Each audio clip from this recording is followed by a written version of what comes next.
Heirs want top dollar, but the house needs work. Here's what I do. One of the most common challenges in probate and trust real estate is this. The heirs want top dollar, but the house is far from market ready. The situation plays out more often than you might think. The family is convinced the home should sell for as much as the neighbors, or what Zillow says online. But when you step inside, the reality is different. The paint is faded, the carpet is worn, the kitchen and bathrooms are original. Years of deferred maintenance show. This is when expectations collide with reality.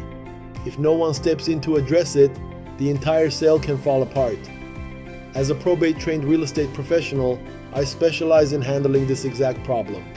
My role is to help heirs understand the truth about the property, give them clear options, and make sure the estate gets the best possible outcome without delays, confusion, or conflict. Here is how I approach these situations step by step. Step 1. I walk the property and call it like it is. The first step is honesty. I personally walk through the home and assess the condition. I bring the heirs with me if possible and explain what I see. My approach is respectful but clear. I do not sugarcoat the situation, and I do not tell them only what they want to hear. Instead, I explain how today's buyers think. A buyer walking into a house that looks outdated or poorly maintained does not pay top dollar. They think about the cost of renovations, the time they need to spend, and whether their loan will even be approved after inspections. By pointing out how condition directly impacts appraisals, loan approvals, and buyer psychology, I help the heirs understand that pricing is not based on hopes or memories. It is based on how the market will respond. Step 2. I present two clear options. Once the reality is clear, I give the heirs two paths forward. Sell as is. This means putting the house on the market without changes and pricing it according to its current condition. The estate avoids stress of improvements, but the price will reflect the property's flaws. Make targeted upgrades. In some cases, small focused updates can dramatically raise the sale price. For example, a $5,000 investment in cleaning fresh paint and landscaping can bring in tens of thousands more in buyer interest. I do not overwhelm the heirs with endless choices. I break it down into simple comparisons. What the property would sell for today untouched. What it could sell for with a few upgrades. The heirs can then weigh the difference in net proceeds against the estate's timeline and budget. This approach puts them in control, but gives them clarity they would not otherwise have. Step 3. I manage the upgrade process when chosen. If the heirs decide to move forward with upgrades, I take full responsibility. I do not leave them with a to-do list or make them chase contractors. I manage everything. I bring in trusted vendors. I oversee the schedule. I coordinate cleanouts, painting repairs, or staging as needed. I keep the heirs updated without overwhelming them. If they choose to sell as is, instead, I support that decision completely. I adjust the marketing strategy so the property still reaches the right buyers and closes without delays. Either way, the case keeps moving forward. Step 4. I back every opinion with data. Families often have emotional ties to the property. They remember holidays, milestones, and years of memories. That attachment can make it hard to accept the real condition of the home or the price it can actually sell for. I never argue or pressure. Instead, I present data. I show comparable homes that recently sold, highlight differences in condition, and explain how buyers actually behave in today's market. By relying on data, not emotion, I shift the conversation from wishful thinking to informed decision making. Heirs often calm down once they see proof instead of feeling like they are being talked down to. Step 5. I make the attorney's life easier. When these conversations do not happen early, the attorney often gets dragged in. Suddenly, the lawyer is the one answering value questions, mediating arguments between heirs, or trying to explain why the final sale price does not match Zillow's estimate. That is not the attorney's role. My job is to step in before those problems reach the legal team. I handle expectations, keep documentation, and take the stress off everyone's plate. Attorneys can stay focused on the legal work while I manage the real estate side with clarity and professionalism. Why this approach works. Probate and trust sales rarely fall apart because of legal documents.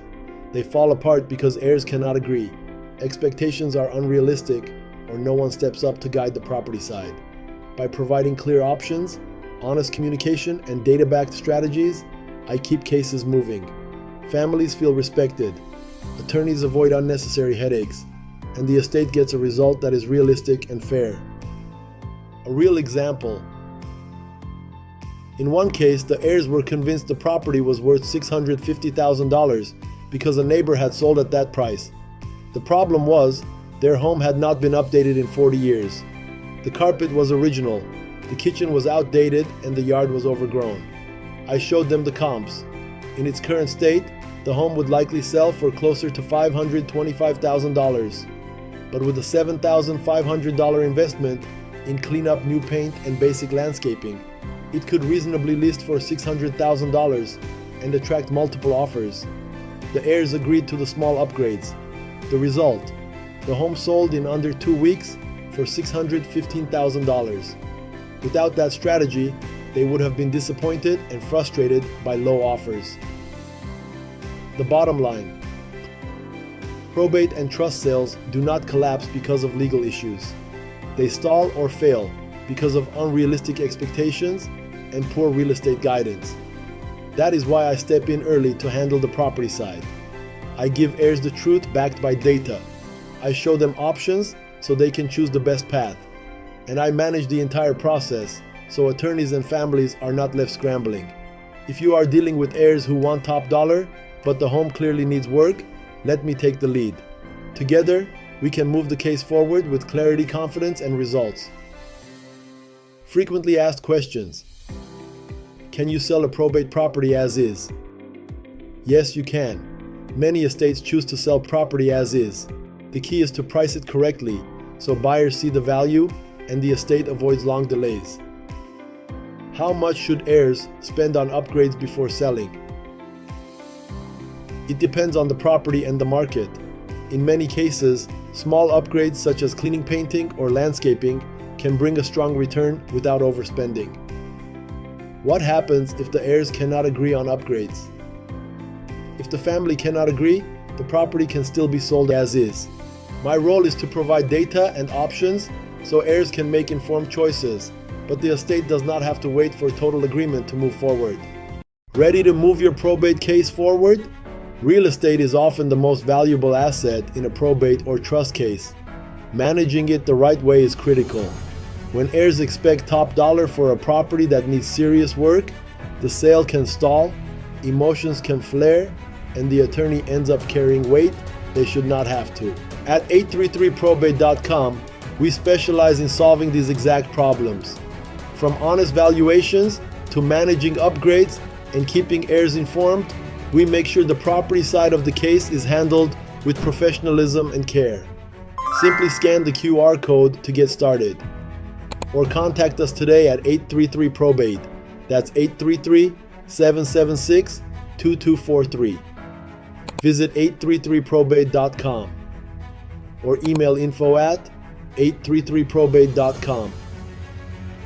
Call 833probate today to learn how we can help keep your probate or trust case moving forward, no matter the condition of the property.